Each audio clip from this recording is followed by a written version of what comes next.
Y vamos a ir en esta mañana, hermanos, a la continuación del capítulo 4. Vamos a leer hoy desde el verso 23 hasta el 31 y vamos allí a meditar un momento. Le invito a que busquen, por favor, en la palabra del Señor, el libro de Hechos, capítulo 4, y continuamos nuestra lectura a contar del verso 23. Si lo ha encontrado, le invito a que se pueda poner en pie en reverencia y juntos leamos la palabra del Señor.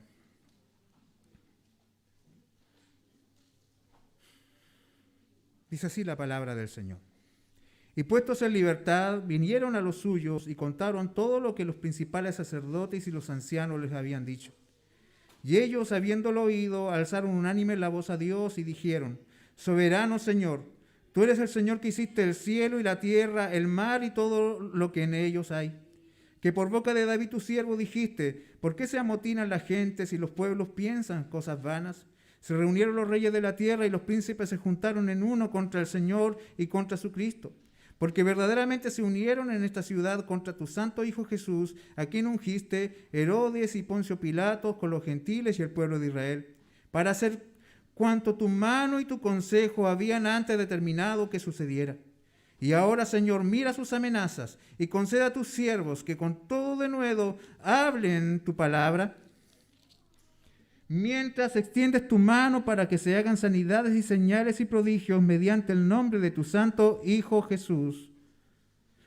Cuando hubieron orado, el lugar en que estaban congregados tembló, y todos fueron llenos del Espíritu Santo y hablaban con denuedo la palabra de Dios. Oremos al Señor. Amado Padre Celestial, venimos ante tu presencia con nuestros corazones dispuestos a escuchar tu palabra, con nuestras vidas dispuestas a recibir tu voz.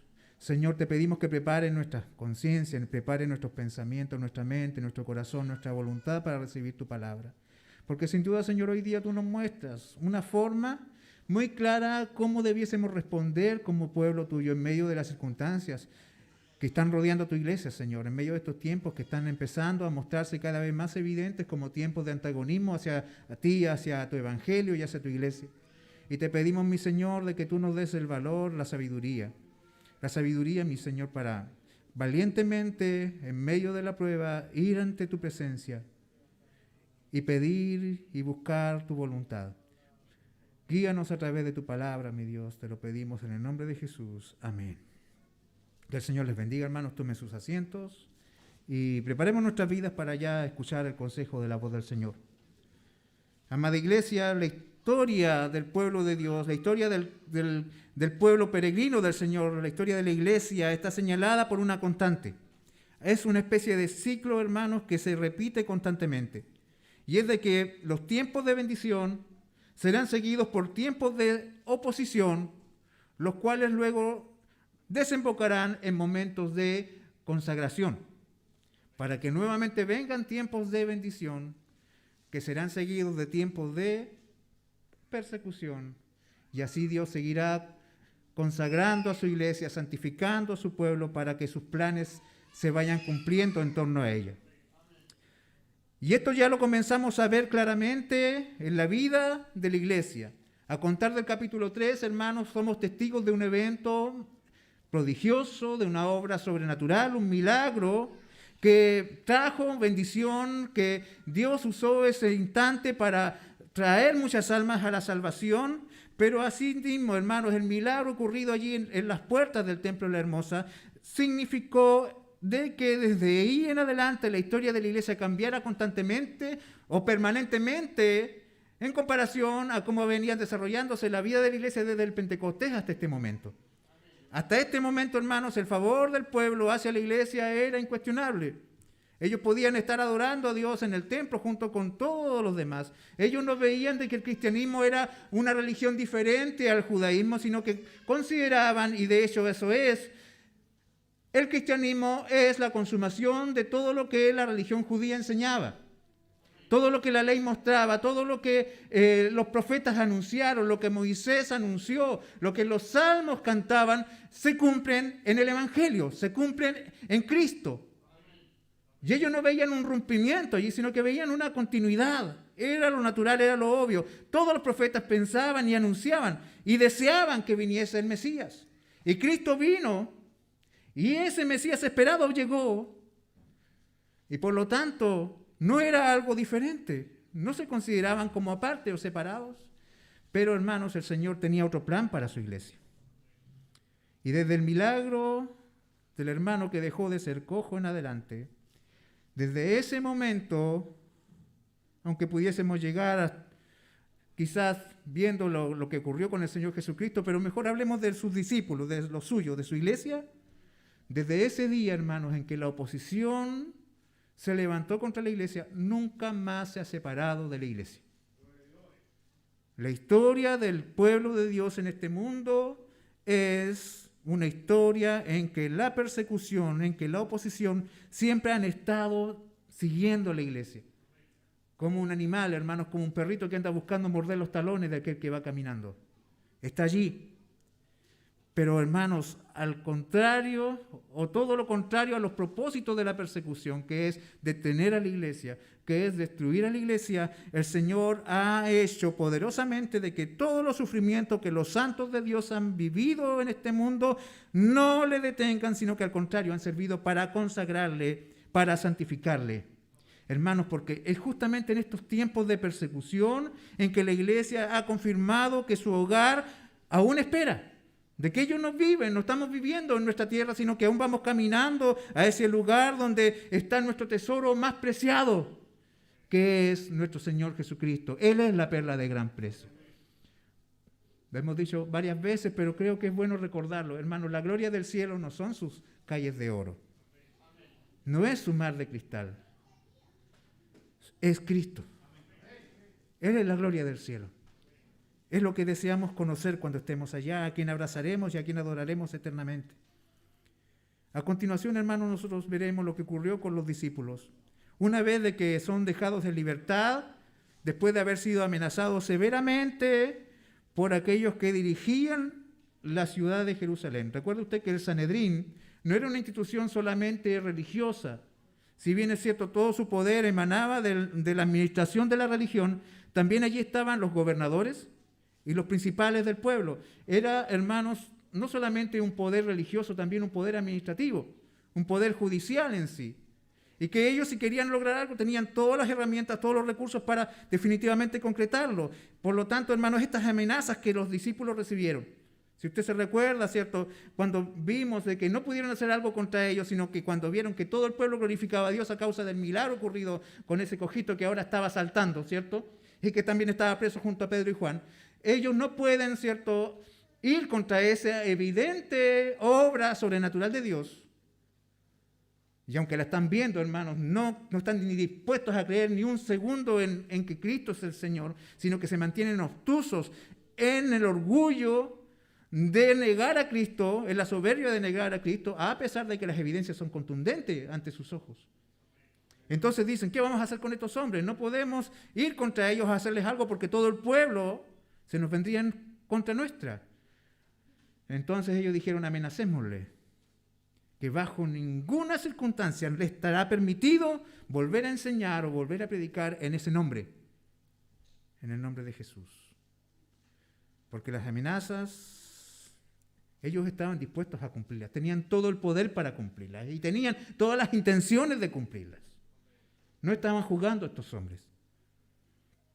Si ellos decían de que iban a hacer sus vidas imposibles o difíciles, si persistían en predicar el nombre de Cristo, hermanos, porque tenían todo el poder para hacerlo. Eran un enemigo poderoso. Un enemigo poderoso. Pero la iglesia, hermanos, respondió ante esas amenazas con valentía. Con valentía. ¿Y qué es lo más valiente que puede hacer un hijo de Dios ante la prueba, ante la dificultad y ante la oposición, ante la incertidumbre? ¿Qué es lo más valiente que puede hacer la iglesia? Ir a la oración. Ir a la oración. La oración es el recurso supremo de la vida cristiana. En la oración las fuerzas humanas son dejadas a un lado para que ahora vengan las fuerzas de Dios y revistan de poder a su pueblo. Lo que nosotros veremos hoy en esta mañana, hermanos, es cómo ora una iglesia valiente. La oración de una iglesia valiente es lo que encontramos en estos versos que hemos leído. Y en la estructura, hermanos, del texto que Lucas nos comparte, hermanos, podemos encontrar claramente reflejada una estructura de oración. Es como una especie de ABC del cómo orar en medio de la dificultad. Es como un manual de oración de emergencia. En caso de emergencia, rompa el vidrio. ¿Ha visto usted eso? En los buses o en ciertas partes, en caso de emergencia, rompa el vidrio. Aquí Lucas nos está diciendo a la iglesia, hasta estos tiempos, en caso de emergencia, venga aquí y encuentre aquello que ustedes necesitan en medio de la crisis. ¿Cómo ha de orar la iglesia en medio de la dificultad? ¿Cómo ora una iglesia valiente?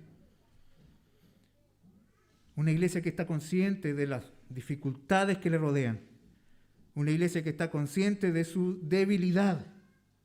Una iglesia que está consciente de que no tiene nada en sus propias fuerzas, que nada ha traído de sí mismo, sino que todo depende del Dios soberano, del Dios todopoderoso que le ha recogido en gracia y amor. Esta iglesia reconoce que las pruebas, hermanos, no son algo extraño, pero que a pesar de que la oposición existe, ellos tienen una prioridad y a la cual no van a renunciar y para lo cual piden que Dios les dé fuerzas. Decíamos, en caso de emergencia, rompa el vidrio. Hermanos, debemos tomarnos muy en serio esta serie de sermones que estamos viviendo, que estamos compartiendo en este tiempo. ¿Por qué debemos tomarnos en serio, hermanos? Porque la realidad que nos rodea es evidente, hermanos, de que la oposición contra el Evangelio, contra la Iglesia, será algo muy concreto, como nunca lo hemos visto en este lado del mundo. Quizás de una forma más cobarde, de una forma más sutil, de una forma, hermanos, cierto, envuelta en moralidad, en una envoltura de lo políticamente correcto, de una especie de tolerancia falsa, pero, hermanos, cobarde y artera y traicionera, destructiva. Hermanos, la Iglesia va a tener que prepararse para la oposición. Llegará un momento, queridos hermanos, en que no habrá lugar para los tibios en el pueblo del Señor. Usted que es de aquellos, y se lo digo con mucho cariño, es de aquellos hermanos que se sentía muy cómodo, ¿cierto? Haciendo como que se conectaba en la casa a los servicios dominicales o a los devocionales de la semana. Y que esta apertura quizás vino como a entorpecer la rutina tan cómoda la cual veníamos desarrollando. Hermano, yo le digo, usted debe preocuparse porque vendrán tiempos en que la comodidad, en que la tibieza no será alternativa para el pueblo de Dios. Tenemos que prepararnos, tenemos que, hermanos, prepararnos. Es evidente, dado los contextos, hermanos, sociales, culturales y políticos que se están desatando ya descaradamente en este mundo occidental, este lado del mundo, hermanos, de que pronto, hermanos, se habrán organizado de tal manera todos los cuerpos legales, todas las reglas de nuestras naciones, de que el Evangelio será considerado antagonista, será considerado un peligro, será considerado algo digno de ser silenciado, perseguido. El Señor nos dé valor. En cierta forma, hermano, y esto es algo claro, no pueden crearse nuevas libertades sin que estas nuevas libertades entren en colisión con otras libertades.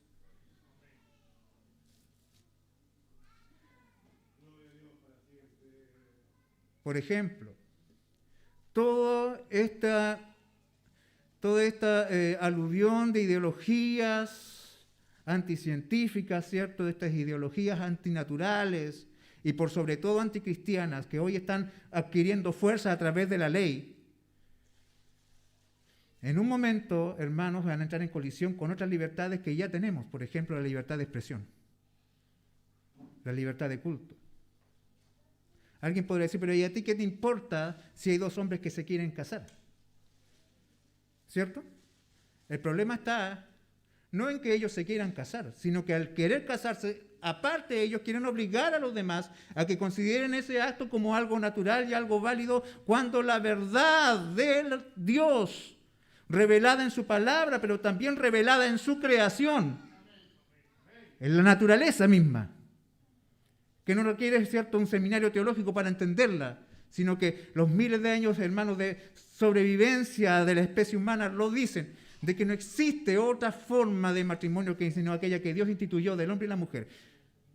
Y persisten en aquello, hermanos. Y uno dice, pero yo, bueno, cásense si quieren, pero yo pienso que el matrimonio es hombre y mujer. Hermanos, eso va a significar de que ese que piensa así ya no va a tener libertad para pensar así. puede perder su trabajo. A lo más suave lo pueden funar en las redes sociales. Esta semana se hizo famoso una noticia de que ciertos medios de comunicación decían y ridiculizaban a una mujer, que creo que fue una Miss Universo, pero una modelo, en realidad una mujer que fue bien famosa en su país, por sus comentarios machistas y antifeministas, ridículos y anticuados. Hay tantas noticias así que uno siempre ve y las pasa, porque al final dicen, son cuestiones tan inútiles, ¿para qué verle, perder el tiempo en eso? Pero me llamó la atención y me detuve y busqué cuáles habían sido los comentarios tan fuera de lugar de esta mujer que se merecía la desaprobación, la ridiculización de todos los medios. Desde CNN hasta RT, fíjese usted, supuestamente los dos extremos de los medios de comunicaciones. Los norteamericanos y los rusos, todos decían, esta mujer es una ridícula, por las cosas que dice.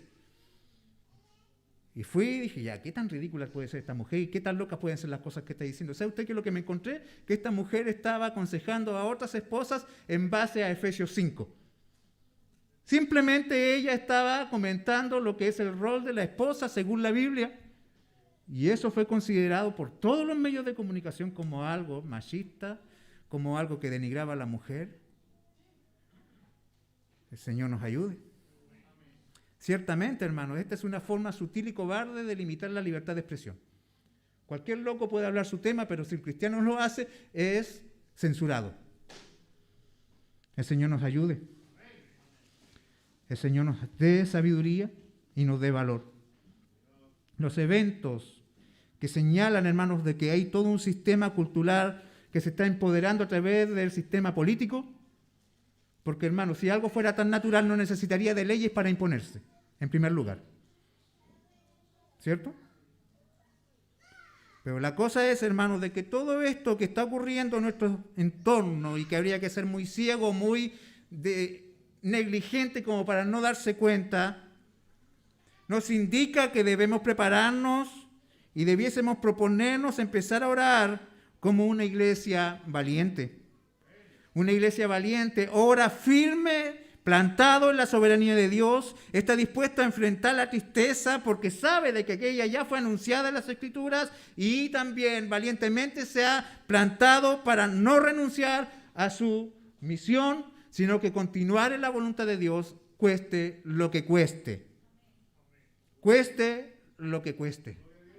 ¿De dónde vienen las fuerzas para, hermanos, enfrentar algo así?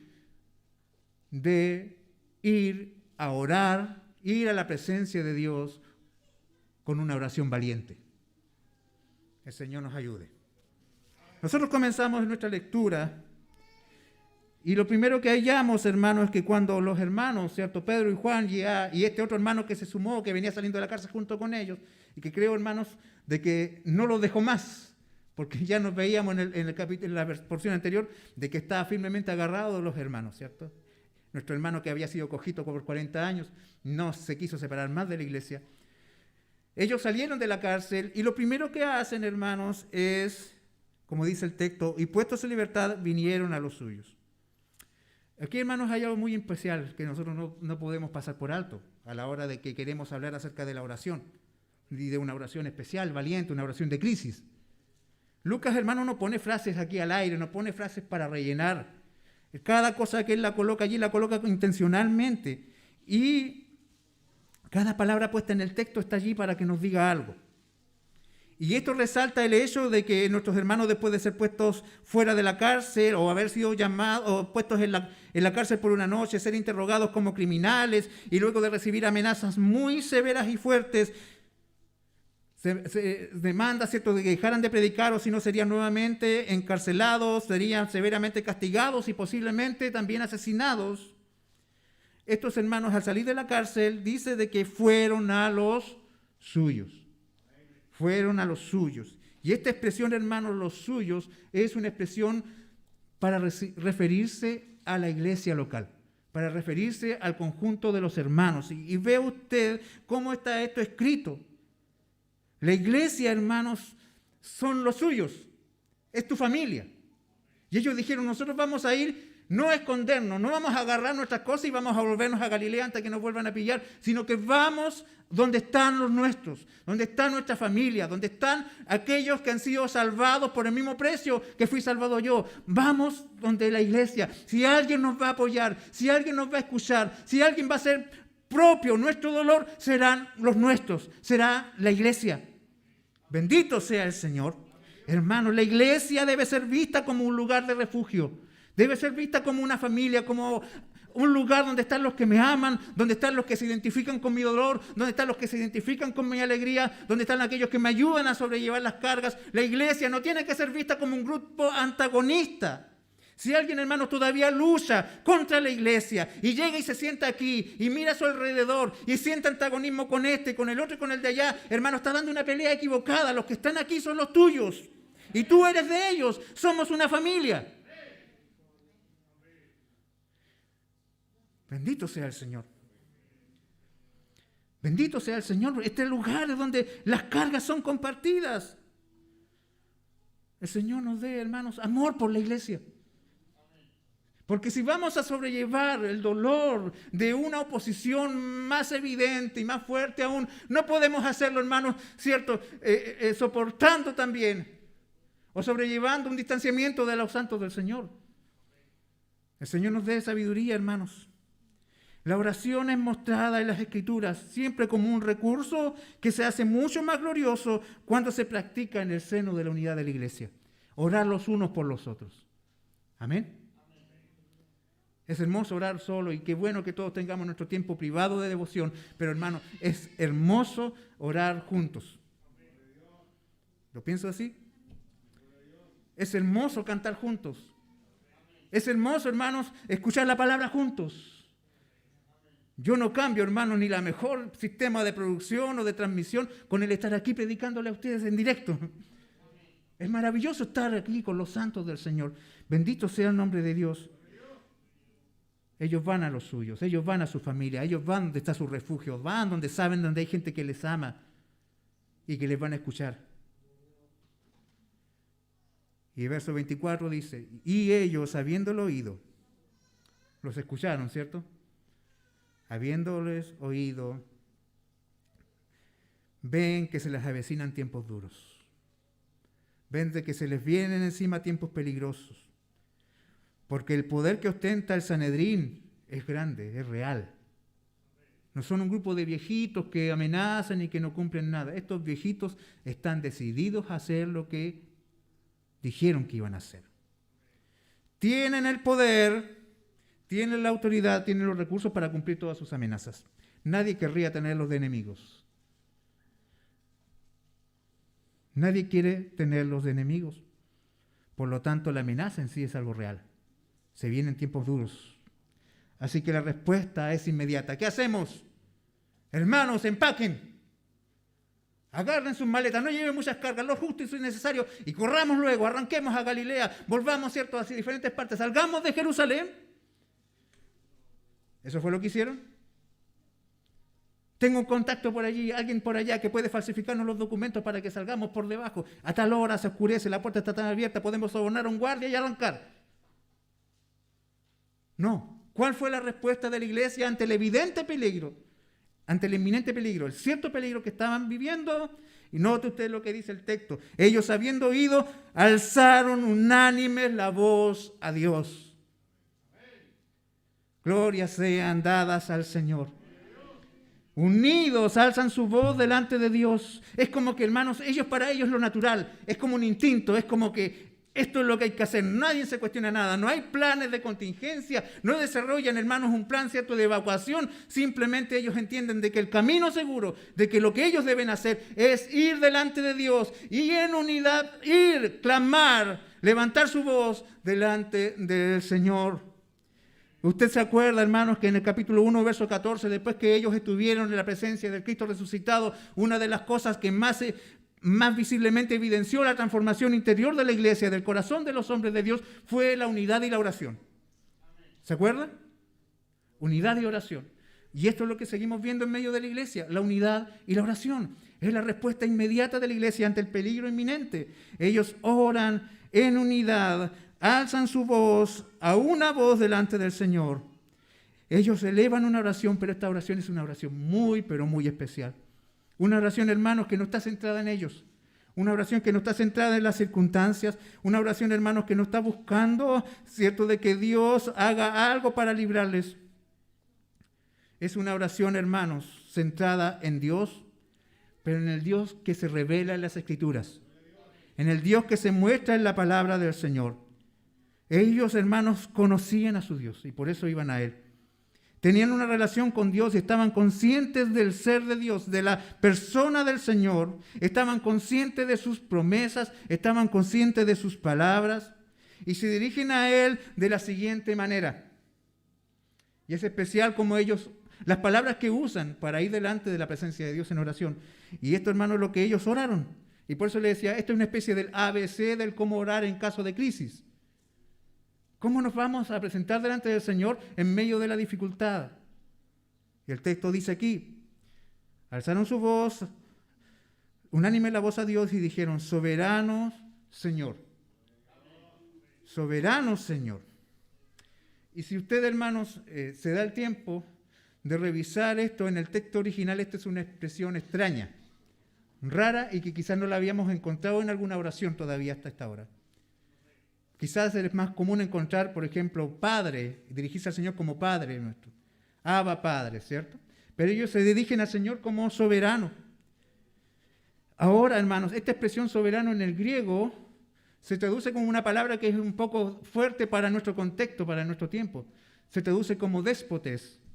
¿Qué es la palabra que se traduce al español como déspota? Y cuando uno habla de un déspota, ¿qué es lo que se nos viene a la cabeza? Algo que tiene una connotación negativa porque es una persona que tiene tal autoridad que hace lo que quiere y no le da cuenta a nadie. ¿Cierto?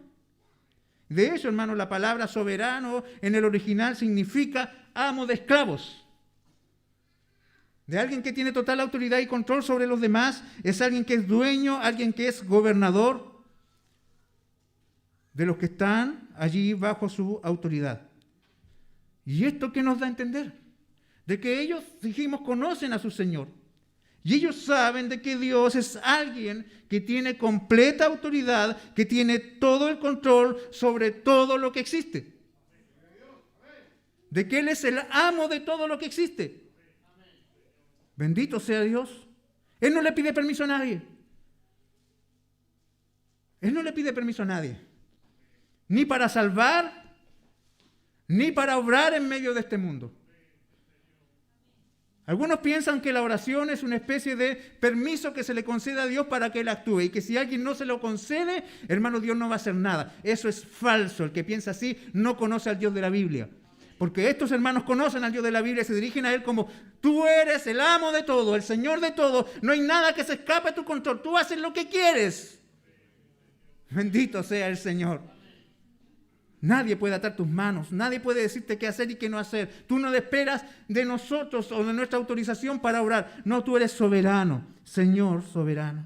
Bendito sea este Dios soberano. Gracias sean dadas al Señor de que hoy nosotros podemos entender algo de esto. Él tiene completa autoridad y control y esa autoridad se impone sobre todo lo que existe. Ellos oran a Él y se refieren a Él. Fíjese usted cómo siguen hablando. Y es importante que tengamos conciencia a la hora de orar, y porque lo tenemos que hacer con entendimiento. Amén. No repitiendo cosas, sino que hacerlo con entendimiento. Ellos dicen así: tú eres el Dios que hiciste el cielo y la tierra y el mar y todo lo que en ellos hay. Ahora uno se pudiese preguntar, ¿por qué la oración va en esta dirección? ¿Por qué la oración parte, hermanos, mencionando salmos y porciones del Antiguo Testamento? Porque si hay algo especial, hermanos, de esta oración es que ellos están orando según las Escrituras. Están usando textos del Antiguo Testamento para armar su oración. Cuando esta es una oración de crisis, esta es una oración así de momentos difíciles, una oración casi como de pánico. Ellos, hermanos, están orando de esta manera porque lo que la iglesia necesita, para enfrentar la circunstancia que viene, hermanos, no es lástima, no es una terapia psicológica, no es, hermanos, un plan B. La iglesia no tiene planes B porque el plan de Dios es perfecto y se cumplirá siempre. Ellos, hermanos, necesitan hacer como una medición de poderes y tener conciencia acerca de quién es el que está con ellos ¿Y quién es el que está contra ellos? En su contra, por este lado, el Sanedrín. Los 71 hombres más poderosos de Jerusalén, que tienen el poder político, tienen el poder militar, tienen el poder administrativo y el poder religioso, todos ellos están en contra de este grupito de varones que están en este lugar. Y tienen todos los recursos para cumplir todas sus amenazas. Ellos son el referente del poder del mundo, el Sanedrín. Pero ahora veamos quién es el referente del poder de la iglesia. ¿Quién es el que está con la iglesia? ¿Se acuerda usted de cuando está allí el profeta y su siervo, hermanos, está en pánico porque ve un poderoso ejército en su contra? Y el profeta, hermanos, está relajado, ¿cierto? Me imagino que ahí tirado a la sombra, masticando una ramita de algo. Y Señor, Señor, nos están rodeando, nos van a matar, es un ejército poderoso. Los más sanguinarios de este lado del mundo están en contra nuestra y vienen en contra de nosotros y tú estás ahí. Y él le dice, y ahora Señor, Señor, ábrele los ojos a este hombre para que vea. Y la iglesia ahora sí. Dice que se abrieron los ojos del siervo y vio que había una multitud de carros y de ejército poderoso a favor de ellos, del lado de ellos. Bendito sea nuestro Dios. Por este lado el Sanedrín y toda su ira, todo su odio, toda su furia, ellos se organizaron para llevar a Jesús a la cruz. Sin duda no les van a faltar recursos para pescar a estos hombres y darles una cruz también a ellos, o mínimo apedrearles vivos, o quemarlos, no sé, cualquier cosa, pero hay recursos como para destruirlos. Ellos tienen al Sanedrín, el mundo tiene al Sanedrín. ¿Y qué? La iglesia tiene al Dios que creó los cielos, la tierra, el mar y todo lo que existe. Bendito sea el Señor. Compare los poderes. El poder del mundo contra el poder de la iglesia. Los que están a favor del mundo y el que está a favor de la iglesia. Hermanos, no hay comparación. Acá el Sanedrín tiene poder para amenazarlos, encarcelarlos, golpearlos y matarlos. Pero el Dios de la iglesia tiene el poder para crear los cielos y la tierra y crearlos, hermanos, ex nihilo, de la nada. Eso sí que es poder. Y el mismo Señor Jesucristo le dijo a sus discípulos, hermanos, no temáis a los que matan el cuerpo, mas el alma no pueden matar. Temed más bien a aquel que puede destruir el alma y el cuerpo en el infierno. Ese sí que es digno de temor. Y por lo tanto, si el que tiene el poder real y el poder total está de parte de la iglesia, ¿qué nos puede amedrentar el mundo? Bendito sea el Señor. Si Dios, el Dios que está con nosotros, es el creador de todo lo que existe, no habrá hombre, no habrá poder de ningún tipo que pueda detener los designios del Señor, porque Él, el Rey y su trono no se moverán nunca ante la amenaza de miles de hombres con poder en este mundo. Nunca podrán mover a Dios de su trono. Dios gobierna soberanamente sobre todo lo que existe, todo lo que sucede en este mundo, todo lo que ha sucedido en la historia. Todo viene del consejo soberano de Dios. Él lo ha determinado y Él ha creado todo. Él ha hecho todo, hermanos. Él creó todas las estrellas que están en el universo y aún en más a cada una llama por su nombre. Y ese mismo Dios que hizo las estrellas y les puso nombre ha prometido que ni un cabello de tu cabeza perecerá.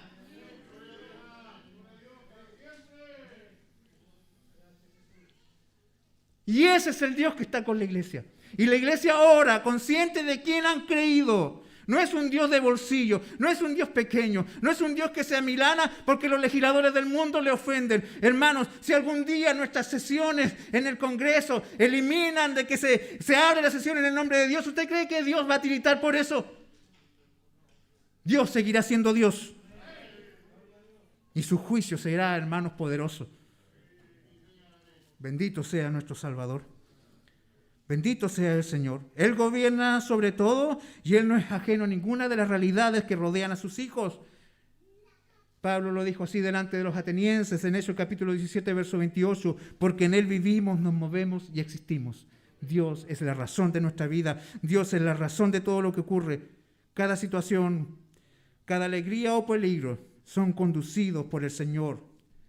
Son permitidos por el Señor, por el soberano Señor, para el bien de su pueblo y para la gloria de su nombre. Las amenazas que llegan a la iglesia están delante del trono del Señor. Cuando alguien se levanta contra la iglesia del Señor, no se levanta contra un grupo de hombres. No se levanta contra alguien como si fuera poca cosa. cada amenaza, cada herida, cada golpe, cada machetazo, cada vez que le han prendido fuego a un templo, cada vez, hermanos, de que un santo de Dios es puesto en la cárcel injustamente, hermanos, cada una de esas cosas han sido hechas, son ofensas proferidas delante del Dios mismo. No es a nosotros, es a Él. Y la justicia y la venganza le pertenecen al Señor. Bendito sea nuestro Dios, bendito sea nuestro Salvador. Amados hermanos, en el Antiguo Testamento encontramos un episodio en el libro de Isaías, en el capítulo 37, versos 16 y 20, cuando el rey Ezequías recibe las cartas que le traen los emisarios de uno de los reyes más sanguinarios de ese tiempo, el rey de los asirios.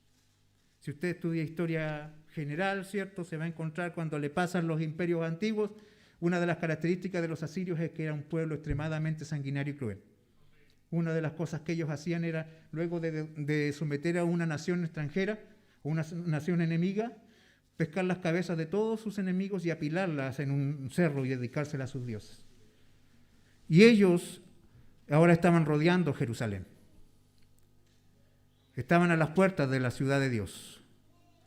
Y las cartas llegaron con amenazas que les decían que si ellos no se rendían, consideren todo lo que les ha ocurrido a gobiernos y a reinos más poderosos e importantes que ustedes. Y entonces, ¿qué hace el rey e Isaías, hermano Isaías? El profeta redacta o relata muy bien la oración de este rey. Y si usted la compara con la oración de los discípulos, es prácticamente idéntica. Yo creo que los discípulos se basaron en este texto para orar. Y leemos, hermanos, allá en Isaías 37, verso 16, dice: Jehová de los ejércitos, Dios de Israel, que moras entre los querubines, solo tú eres Dios de todos los reinos de la tierra. Fíjese usted, tú hiciste los cielos y la tierra. Inclina, oh Jehová, tu oído y oye. Abre, oh Jehová, tus ojos y mira, y oye todas las palabras de Sennacherib, que ha enviado a blasfemar al Dios viviente. Ciertamente, oh Jehová, los reyes de Asiria destruyeron todas las tierras y sus comarcas, y entregaron los dioses de ellos al fuego. Porque no eran dioses, sino obra de manos de hombre, madera y piedra, por eso los destruyeron. Ahora pues, Jehová, Dios nuestro, líbranos de su mano, para que todos los reinos de la tierra conozcan que solo tú eres Dios. La diferencia entre los que cayeron y Judá era que los que cayeron tenían dioses de madera, pero el Dios verdadero estaba de parte del pueblo del Señor. ¿Sabe usted lo que ocurrió después? Un spoiler rápido. En la noche se confundieron los enemigos y se mataron entre ellos. Y los campamentos de los asirios, del ejército más poderoso del mundo, fue arrasado por el poder de Dios. Bendito sea el Señor. Porque, hermanos, porque el Dios que tiene la iglesia es el único y verdadero Dios. Es el Dios poderoso, el Dios de justicia, el Dios soberano. Cuando nosotros nos enfrentemos ante circunstancias como esta, sepamos que nuestro Dios sigue siendo Rey y Señor sobre todo. El soberano. Amén. Soberano Dios. La soberanía de Dios para las pruebas es un tremendo descanso. Provee, hermanos, un tremendo reposo saber de que nuestro Dios es soberano. Bendito sea el Señor. Luego llegamos al verso 25. Y seguimos viendo la oración de nuestros hermanos, y la oración de la iglesia es una oración que no sale de sus emociones, no surge, hermanos, de sus interpretaciones, de sus propios conceptos, sino que mientras ellos oran no están recitando poesía, sino que van, como lo dijimos, recurriendo a las Escrituras. Vuelven a las Escrituras para continuar su oración, y luego de declarar quién es Dios, al Dios que oran, reconocen que ese mismo Dios soberano ya ha revelado todo lo que habría de ocurrir. Esto que está pasando no puso a Dios en pánico, porque Él ya sabe todo lo que existe, porque Él mismo lo ha anunciado a través de sus profetas. Y para eso la iglesia, hermanos, recurre a la verdad que es crucial, que identifica a la iglesia cristiana, y es que la iglesia cristiana cree en la inspiración de las Escrituras. Amén. Uno dice, bien, la inspiración de la Escritura, vamos a hablar de eso seguramente en el mes de la Biblia, a lo mejor lo vamos a ver en el seminario, tendremos que disertar sobre eso. Hermano, esto es más que eso, es más que para disertarlo, es para vivirlo. Si tú crees en la inspiración de las Escrituras, eso tiene que afectar tu vida cotidiana, tiene que afectar tu día a día, tiene que afectar tu vida en el tiempo de alegría como tu vida en el tiempo de la tristeza. La iglesia cree en la inspiración de las Escrituras y eso le consuela, eso le sostiene. Tiene que ver con nuestra vida, tiene que ver con nuestro día a día, con nuestros eventos cotidianos. Y les dicen, ellos creen, porque la Biblia lo dice, de que estas cosas que están pasando son absolutamente válidas, tienen que pasar así porque Dios lo ha anunciado en su palabra. Y ellos dicen de la siguiente manera, que por boca de tu siervo dijiste, ¿por qué se amotinan la gente si los pueblos piensan cosas vanas? Se reunieron los reyes de la tierra y los príncipes se juntaron en uno contra el Señor y contra su Cristo. ¿Ellos qué hacen aquí? Toman el Salmo 2 y comienzan a orar en virtud del Salmo 2 y dicen, lo que está ocurriendo aquí es algo que ya fue anunciado por David. Los gobiernos del mundo, los poderes del mundo se han rebelado contra el Señor y están usando todos sus recursos y su poder para ir en contra de Dios. No quieren, hermanos, a Dios como rey. Se han amotinado. Un amotinamiento es una insurrección. Es a través de la violencia sacar el poder legítimo que gobierna. Y las naciones se amotinan contra Dios porque si hay algo que el mundo aborrece, si hay algo que el mundo detesta, hermanos, es de que exista alguien superior a ellos a quien tengan que darle cuenta y que le diga las cosas que deben hacer y que no. Todo acto de idolatría, hermanos, todo acto de inmoralidad es en sí un acto de rebeldía contra Dios. ¿Y por qué el hombre, hermano, no tiene problemas con los duendes, no tiene problemas con las hadas, no tiene problemas con la pachamama, no tiene problemas contra nada de eso? Porque ninguna de esas cosas, esas ficciones, hermanos, le afectan en lo que ellos quieren hacer con su propia vida. Pero en cambio el Dios de la Biblia, que no es una ficción, sino que es alguien real, este Dios se revela como rey y como juez. Él dicta la ley y Él dice lo que se ha de hacer y no se ha de hacer. Él viene y dice, si tú haces esto, hay bendición, pero si tú no lo haces, hay también castigo. Y el hombre aborrece aquello. El hombre no quiere, hermanos, a Dios. Aborrece la idea del Dios soberano, le molesta. El hombre siempre ha tenido conflicto con la autoridad, siempre le ha molestado tener que someterse a alguien que sea mayor que él. ¿Es así o no? Desde lo más elemental. Y de hecho Dios mismo lo dijo cuando el pecado entró, ¿cierto?, a la creación y tuvo que hablar acerca del rol o de la vida de la mujer en relación con su esposo. Dirá, siempre habrá un conflicto por la autoridad que tu esposo ejercerá sobre ti. Tu deseo será de tu marido. Eso significa de que la mujer tendrá una intención de emanciparse, pero Dios ha determinado una autoridad, pero esa relación será conflictiva. Así como los hijos siempre, hermanos, van a quejarse de algo acerca de cómo sus padres ejercen autoridad. Así como, hermanos, muchos trabajadores encuentran que sus jefes no son buenos. Así como muchos dicen que la autoridad policial, por ejemplo, es injusta. Hermanos, el hombre siempre ha tenido conflicto con la autoridad y mayor aún contra la autoridad de Dios. Los reyes de este mundo, los poderosos de este mundo, hermanos, esos que tienen a muchos bajo su dominio, todavía tienen problemas contra aquel que está sobre ellos. Se amotinan las gentes. Y los pueblos piensan cosas vanas.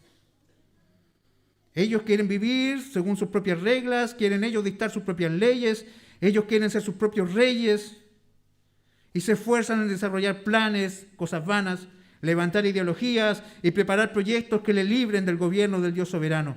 Pero cada cosa que hacen les resulta inútil. ¿Se acuerda usted de la Unión Soviética? ¿Quién en los años 60 pensaba que la Unión Soviética iba a caer? ¿Y quién ahora, hermanos, se imagina la Unión Soviética en pie ahora? No alcanzó a durar 100 años ese imperio y cayó. Porque no existe, hermanos, poder humano que pueda ir contra la voluntad de Dios. ¿Se acuerda usted de la Torre de Babel? La Unión Soviética era lo mismo. Los hombres erigiéndose a sí mismos como dioses.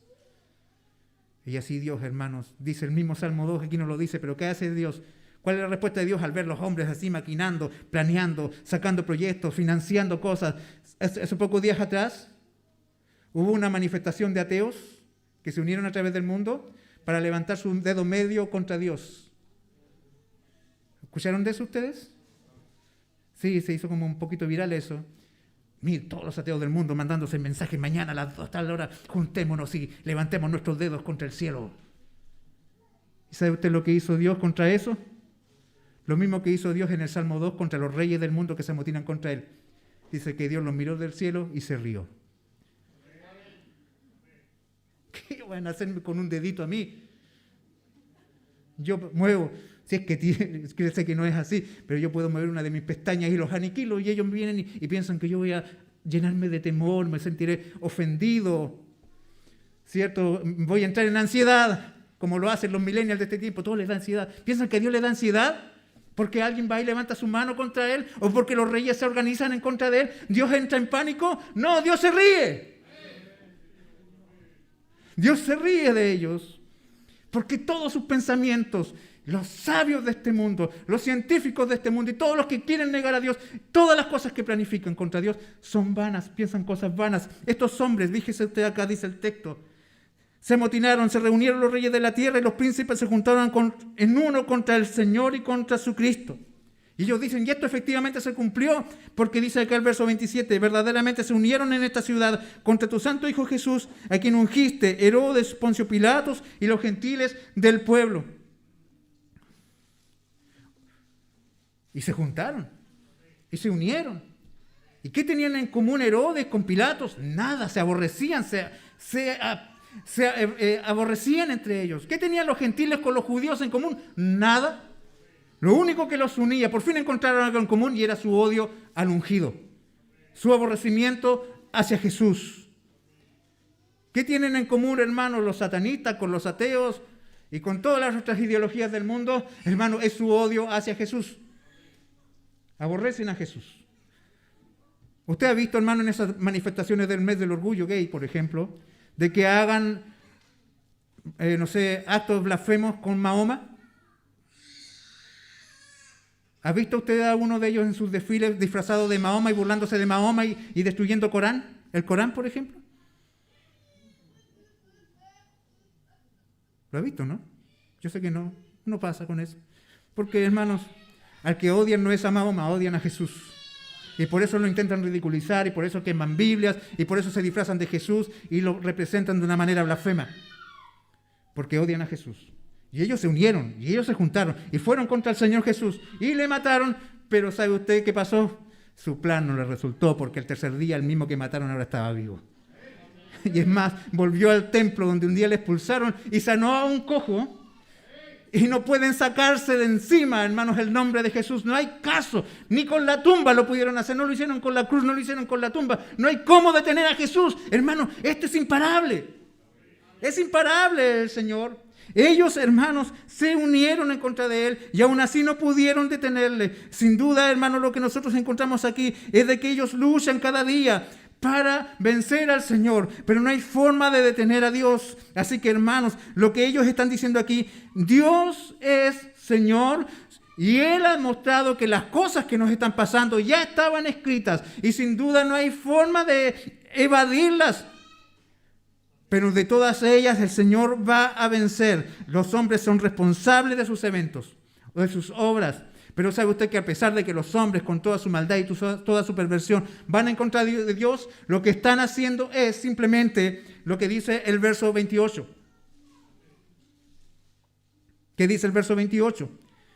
Ellos se unieron, fueron contra el Señor Jesús y se juntaron. Los enemigos por fin se hicieron amigos para ir en contra del Señor, para hacer cuanto tu mano y tu consejo habían antes determinado que sucediera. Ellos pensaban que estaban yendo contra Dios, pero al fin estaban consumando el plan de Dios. Esto es maravilloso, hermanos. Algunos dicen, a mí me molesta la doctrina de la predestinación. Hermanos, la doctrina de la predestinación es lo que consuela a la iglesia aquí. De que Dios ya ha determinado todas las cosas. Ha determinado todo lo que va a suceder, de la forma en que va a suceder y en el momento en que va a suceder. Bendito sea el Señor. Nada pasa sin que Dios no quiera que pase y de la manera que Dios determina que pase y en el momento que Dios dijo que iba a acontecer. Esta verdad, hermanos, es descanso para el pueblo del Señor. es consuelo, hermanos, es seguridad. Y es la razón por la cual la iglesia es tan valiente. ¿Por qué la iglesia es valiente? Porque su Dios es soberano y porque su Dios ya ha dicho todo lo que va a ocurrir y nada de lo que pase sorprende a Dios. Nada de lo que ocurre en este mundo descoloca al Señor. Hermano, todo ya está escrito. Los planes de Dios serán consumados. Él no abandona a su iglesia. Él no deja solo a su pueblo. Y cada lugar donde tú vas caminando, Dios dijo que así tenían que ser las cosas. Y gloria sean dadas al Señor. Él vencerá. Bendito sea Dios. Entonces, teniendo esto claro la iglesia, ¿quién es su Dios? El Señor soberano, el creador de todo, el verdadero poderoso. Y teniendo también claro de que todo lo que ocurre ya está escrito y que a pesar de que las cosas que se interpretan como negativas pasan, al final es el plan de Dios, es que ya está escrito el que se está cumpliendo. Recién ahora vienen a presentar la petición. ¿Se fija usted? Nosotros a veces, hermanos, vamos así el tiro con la petición. Y a veces la petición encima está mal planteada o está equivocada. Pedimos lo que no se debe pedir. ¿Y qué pide la iglesia? Vea usted lo que la iglesia pide. Ellos han orado recurriendo a la verdad de Dios, el amo de todo, el creador soberano, del Dios revelador que muestra su voluntad en su palabra, el que ha determinado todo lo que existe, que ha predeterminado todas las cosas antes de la fundación del mundo. Y sobre esa base, sobre esos antecedentes, ellos ahora traen su petición para enfrentar la crisis que se les viene, o la crisis que ya están viviendo. Imagínese usted, hermano, que fuera esta iglesia, o la iglesia del siglo XXI, la que estuviese orando aquí. ¿Cuáles serían las peticiones de la iglesia? ¿Qué piensa usted que oraría la iglesia? Hermano, yo creo que no me equivoco, de que si nosotros estuviésemos viviendo un momento como este, oraríamos: Señor, líbranos del dolor. Señor, permítenos que no nos encuentren en nuestro escondite. O Señor, mejor, manda un rayo y mátalos a todos. Pero note usted lo que ellos oran. Ellos no pidieron que el Señor les preservara. Ni siquiera le dijo: Señor, guarda nuestras vidas. Sino que oraron pidiendo valor. Valor. Valor para hacer todo lo contrario a lo que el Sanedrín les había ordenado. Pidieron que no les faltara de nuevo para proclamar el evangelio de salvación. Ellos no están pidiendo protección para la persecución. Ellos están pidiendo que les dé valor el Señor para, en medio de la persecución, seguir anunciando las verdades del evangelio eterno. Oh, hermanos, qué gloriosa lección nos dan estos hermanos a nosotros. Ellos se dan cuenta de que Dios está en control de cada situación. Están seguros de que el Señor no permitirá que su plan y propósito sea frustrado por los gobernantes de Jerusalén. Y aunque ellos pudiesen matarlos y aunque ellos tuviesen que morir en el proceso, ellos están seguros de que aunque ellos mueran, Dios no será detenido ni frustrado en sus propósitos. Así que, Señor, si nos vas a dar algo, danos valor para predicar. Danos valor para anunciar tus verdades. Ellos piden valor para seguir adelante con su comisión sin importar las consecuencias. No oraron para que el Señor les librara de la persecución. No oraron para que el Señor les librara del dolor, sino que le pidieron: Señor, danos valor para soportarla y seguir siendo fieles en medio de ella. El Señor nos ayude, hermanos. Ellos oraron para que la palabra de Dios siguiese siendo proclamada y mientras nosotros predicamos, tú haz milagros, tú extiendes tu mano, obra prodigios y sanidades. Nosotros predicamos, las cosas poderosas las haces tú. Bendito sea el Señor. Y concluyen su oración. Fíjese usted cómo termina la oración. Termina su oración: en el nombre de tu santo Hijo Jesús. Bendito sea el Señor. ¿Cuántas veces usted ha orado sin respuesta? Usted ha orado y ha clamado y ha pedido y no ha recibido respuesta. ¿Por qué cree usted que no ha recibido respuesta? Porque está orando quizás fuera de la voluntad de Dios. Hermanos, somos buenos para pedir al Señor que nos dé sanidad. Pensamos que Dios es como una especie de esas cajitas vendomáticas, ¿cierto? Donde uno va y pídelo y marca el número y tiene que aparecer lo que uno desea, ¿cierto? Oramos para que el Señor nos dé bienestar material, oramos para que el Señor, ¿cierto?, nos dé un buen trabajo, nos dé una buena vida, nos dé felicidad. Pensamos, hermanos, que el Señor está comprometido con nuestra felicidad, pero yo voy a la Biblia y me doy cuenta, hermanos, que el compromiso de Dios no es con tu felicidad ni la mía, el compromiso de Dios es con su voluntad.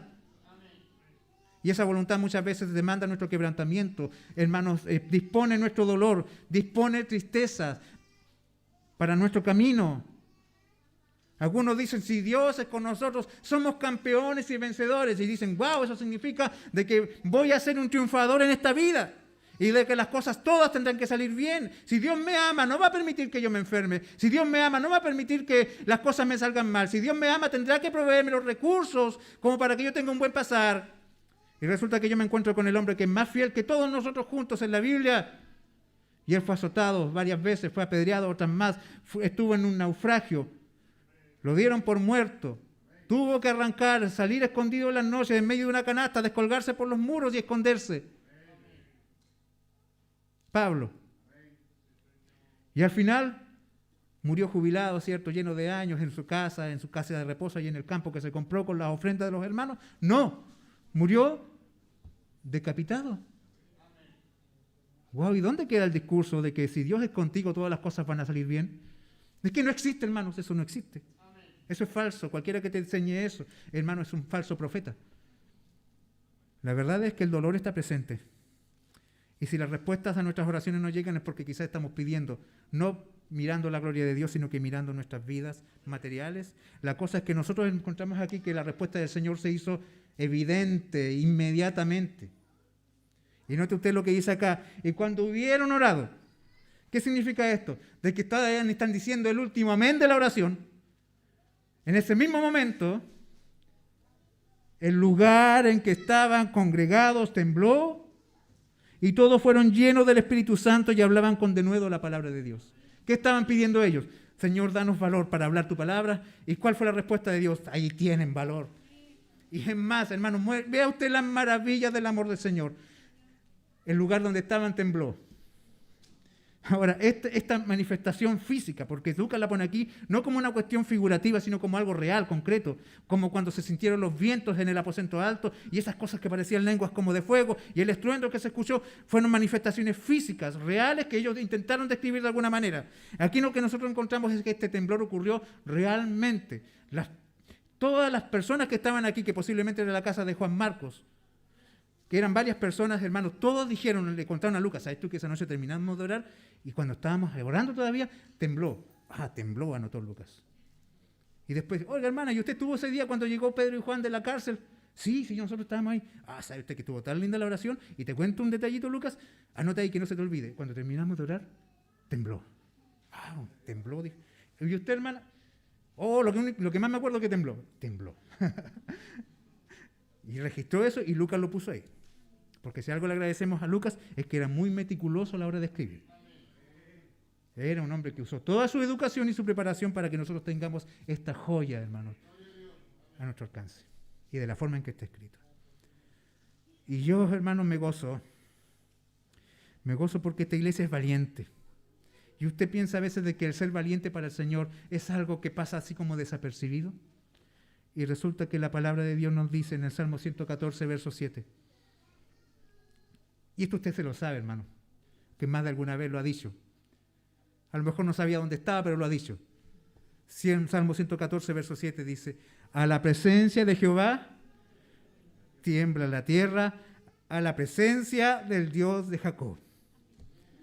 ¿Qué significa esto, hermanos? De que Dios validó esta oración de sus hijos con su presencia en medio de ellos, con su compañía en medio de sus santos, allí en medio de esta angustia que les rodeaba, porque era cierto el peligro, porque era cierto, hermano, y luego nosotros veremos de que habrán hombres maravillosos como Esteban muriendo, hermanos, bajo las injustas piedras que le caen encima, y el dolor de la iglesia será tremendo, hermanos, las lágrimas van a venir, hermanos, habrá sangre que va a correr, habrán hermanos que van a perder sus vidas y lo perderán todo, hermanos, pero Dios le está diciendo, yo estoy con ustedes. Yo estoy con ustedes.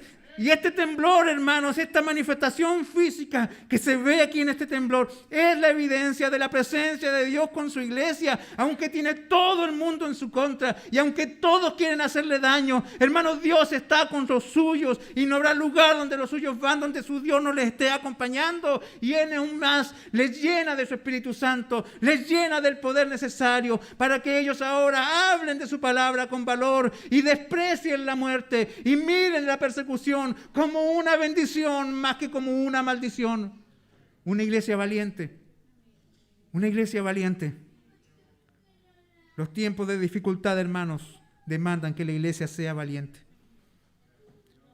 Y el valor de los creyentes no surge de su propia capacidad, sino que viene de su vida de oración y de su búsqueda del Señor.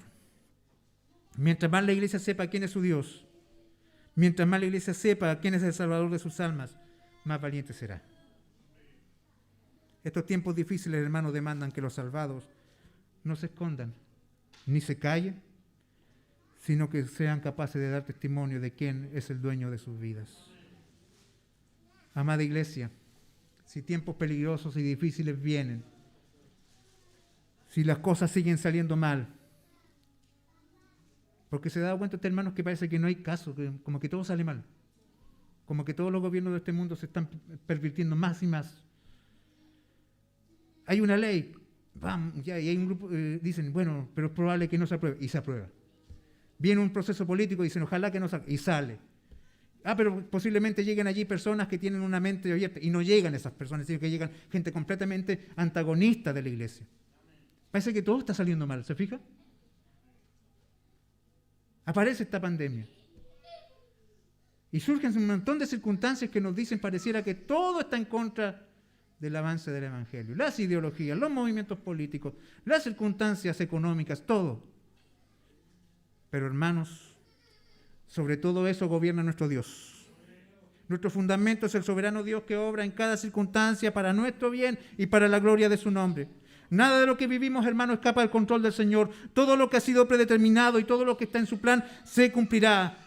La cruz es la evidencia de que Dios cumple sus promesas. Amén. Porque lo que sucedió en la cruz fue anunciado, hermanos, desde el principio de la historia de la humanidad. Génesis 3:15 ya nos hablaba de la cruz y la cruz ocurrió. Cristo vino y murió por nosotros. Entonces, todo lo que el Señor ha dicho que ocurrirá desde la cruz en adelante en nuestra línea de tiempo, ciertamente también se consumará. Y si hay, hermanos, una verdad gloriosa en las Escrituras, estas Escrituras que se han cumplido fielmente, es de que al final de todo, quien gobierna y quien vence es el Señor. Es el Cordero, el que fue inmolado. Bendito sea nuestro Dios. Por eso, hermanos, el Señor es el Rey de la iglesia. El Señor es con su pueblo. Y este día, hermanos, en que quizás nosotros ya estamos pensando en cuál será nuestra rutina y en qué vamos a gastar nuestros recursos y dónde vamos a vivir nuestras vidas. Quizás ya estamos sacando cuenta del tiempo que ya hemos estado acá. Ya parece que ha sido más que suficiente. Hermano, llénate del Señor, llénate del Señor, llénate del Señor, porque vendrán días difíciles. Y tibio como estás, no lo resistirás. Serás vergüenza y escarnio y mal testimonio. Pero si estás lleno de Cristo, las tormentas pueden venir y Él seguirá siendo Rey. Una iglesia valiente ora así. Una iglesia valiente está firme así. Dios nos dé valor. Valor real para resistir en medio de la oposición.